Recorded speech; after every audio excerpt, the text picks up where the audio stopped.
에릭슨은 인생을 8가지 단계로 나누고 각 단계마다 해결하고 충족시켜야 할 갈등과 욕구가 있다고 주장했습니다. 그런가 하면 매슬로는 인생을 욕구를 충족시켜 나가는 5가지 단계로 설명했습니다. 사람은 누구나 자기의 인생을 통하여 이루고자 하는 욕구 혹은 소원을 가지고 있습니다. 그것을 요약하면 크게 3가지로 말할 수 있습니다. 이 3가지 소원을 이루어 나가는 과정을 인생이라고 말할 수도 있을 것입니다. 오늘은 인생의 소원 3가지를 설명드리겠습니다. 첫째, 생존 욕구입니다. 모든 인간은 무생물과는 달리 생명이라고 하는 신비하고 특별한 기능을 가지고 태어납니다. 태어난 생명의 목적은 어떻게 해서든지 살아서 이 세상에 존재하는 것입니다. 생명이 살아서 존재하기 위해서는 하고자 하는 것, 필수적인 욕구가 있는데 그것을 생존 욕구 혹은 원초적 본능이라고 합니다. 생존 욕구는 영양 본능, 방위 본능, 생식 본능 3가지를 들 수 있습니다. 영양 본능은 몸을 유지하고 살아가는 데 필요한 영양을 섭취하려는 기능을 말합니다. 방위 본능은 자기 몸을 외부 세력으로부터 안전하게 보호하고 유지하여 평안하고 건강하게 살려는 기능을 말합니다. 생식 본능이란 종족 보존을 위해 자신의 유전자를 이 땅에 남기기 위한 기능으로 자식을 낳고 기르려는 성욕, 모성애, 부성애 등을 말할 수 있습니다. 이렇게 영양 본능, 방위 본능, 생식 본능을 기본으로 하는 생존 욕구는 인간으로 이 땅에 살아남기 위한 가장 기본적이며 필수적인 기능입니다. 그러나 살아남기 위한 생존 욕구 때문에 치러야 하는 대가는 너무 큰 고생이며 고통입니다. 더구나 생존을 위한 수고와 노력이 얼마나 힘들고 고통스러운지 죽지 못해 산다는 절망적인 말이 자연스럽게 나올 정도입니다. 자연환경 가운데 자신을 지켜 살아남기 위한 몸부림과 인간사회 구조 안에 뛰어들어 같은 인간들끼리 치러야 하는 생존 경쟁 또한 얼마나 치열한지 나이 든 사람들은 거의 한결같이 인생 그리 만만한 것 아니다 라고 말하는 것입니다. 둘째, 행복하게 살고 싶은 욕망입니다. 아리스토텔레스는 인간 삶의 목적은 행복하게 사는 것이라고 했습니다. 그리고 행복하게 살기 위해서는 인간만이 지닌 이성의 능력을 탁월하게 발휘하여 잘 살아야 함을 강조했습니다. 지혜롭게 그리고 도덕적으로도 잘 살아야 하며 감정적으로도 기쁘고 즐겁게 살아야 한다 이 말입니다. 행복한 인생을 만드는 것은 이 세상 모든 사람의 이상이고 소원입니다. 열심히 성실하게 사는 이유도 행복한 인생을 위해서입니다. 고생하는 이유도 고생 끝에 낙이 온다라고 하는 말에 희망을 걸어놓았기 때문입니다.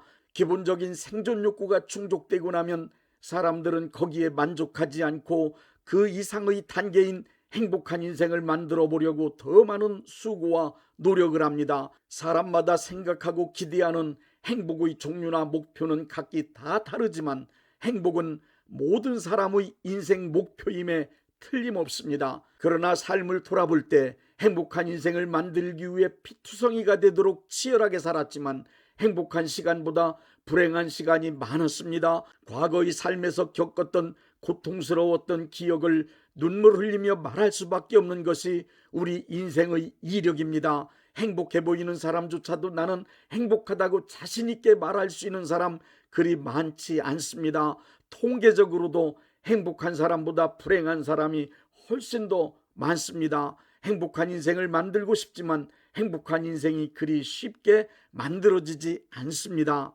셋째, 영생의 기원입니다. 인간은 누구나 죽지 않고 영원히 살고 싶은 소원이 있습니다. 인간은 소생, 장성, 소멸이라는 모든 자연이 겪는 순환 사이클에서 벗어날 수 없습니다. 태어나서 결국 죽어 없어지는 것은 자연 속에 살아가는 인생의 과정에서 우리 모두에게 운명적으로 정해진 일입니다. 우리 인간에게 생명이 끝나는 죽음이 있다는 것은 가장 큰 두려움이고 가장 큰 슬픔이며 가장 큰 절망입니다. 삶에 대한 애착을 두고 열심히 사는 우리는 정말 죽고 싶지 않습니다. 나에게 죽음이 찾아온다는 것은 생각조차 하고 싶지 않습니다. 죽고 싶지 않기 때문에 다른 사람들이 죽어가는 현실을 보면서도 죽음은 나와 상관없는 것처럼 죽음을 망각한 채 하루하루 살아가고 있습니다. 그러나 죽음은 아무리 멀리하고 망각한 채 살아가도 우리 모두에게 정확하게 찾아옵니다. 아무도 죽음을 피해갈 수는 없습니다. 우리가 죽지 않고 이렇게 살아있는 것은 아직 죽을 때가 되지 않았기 때문입니다. 그때가 언제일지는 모르지만 죽을 때가 되면 우리는 반드시 죽습니다. 야고보서 4장 14절엔 내일 일을 너희가 알지 못하는도다. 너희 생명이 무엇이냐? 너희는 잠깐 보이다가 없어지는 안개라고 했습니다. 거의 모든 인간은 생후 100년을 전후로 하여 다 죽습니다. 죽는 것은 확실한데 언제 죽을지, 어디서 죽을지, 어떻게 죽을지 세 가지만 결정되지 않았을 뿐입니다. 인간은 죽음 앞에서 죽지 않으려고 의학을 발전시켰습니다. 그러나 의학의 발전이 생명 연장은 해놓을 수는 있지만 죽음을 막지는 못합니다. 죽음을 극복하고자 종교를 만들었지만 그 어떤 종교의 어떤 교리를 믿어도 인간은 반드시 죽습니다. 인간이 만든 종교 역시 죽음을 두려워하지 않도록 심리적 위안을 주는 정도의 역할만 할 뿐입니다. 시간이 지나갈수록 죽음의 순간이 점점 더 가까이 다가옵니다. 이 사실을 알면 알수록 우리는 인생이 죽음으로 끝나지 않고 영생으로 이어지기를 간절히 소망하고 있습니다. 전도서 3장 11절엔 사람에게 영원을 사모하는 마음을 주셨다고 기록되어 있습니다. 하나님께서 인간에게 영원한 세상을 사모하는 마음을 주셨다면 분명 영원한 세상이 존재하기 때문입니다. 100년도 못 사는 짧은 인생길을 지나고 있지만 우리 모두의 간절한 소원인 영생을 현실로 이루어낼 수 있다는 것이 하나님께서 우리에게 주신 믿음입니다. 성경 말씀에 생명을 뜻하는 푸스케와 조의 두 단어가 있습니다. 푸스케는 목숨 즉 생물학적 생명입니다. 목으로 숨쉬는 유한한 생명으로 육체의 죽음과 함께 끝나는 생명을 말합니다. 그에 반하여 조에라는 생명은 영원한 생명이란 뜻으로 목숨이 끊어진 후에도 죽지 않고 영원히 살 수 있는 생명입니다.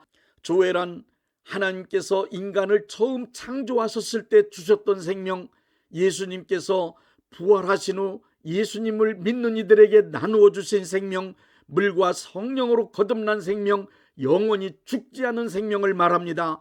인생이란 생존의 문제, 행복의 문제, 영생의 문제, 이 세 가지의 문제를 해결해 나가는 과정입니다. 생존의 문제, 행복의 문제, 영생의 문제, 이 셋 중 어느 것 하나도 소홀히 여길 수 없는 것이 인생입니다. 생존의 문제나 행복의 문제를 해결하는 것은 목숨이 붙어 있을 동안을 살기 위한 아주 짧은 시간을 위한 문제입니다. 그러나 영생의 문제를 해결한다는 말은 이 땅에서의 100년, 200년을 살기 위한 것이 아닙니다.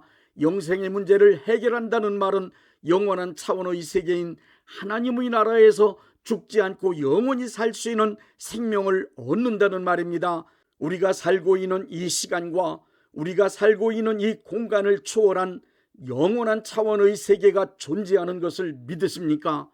빌립보서 3장 20절에 기록된 하늘의 시민권을 소유하셨습니까? 육신의 생명이 끝나기 전에, 죽음이 찾아오기 전에 확인해 보십시오.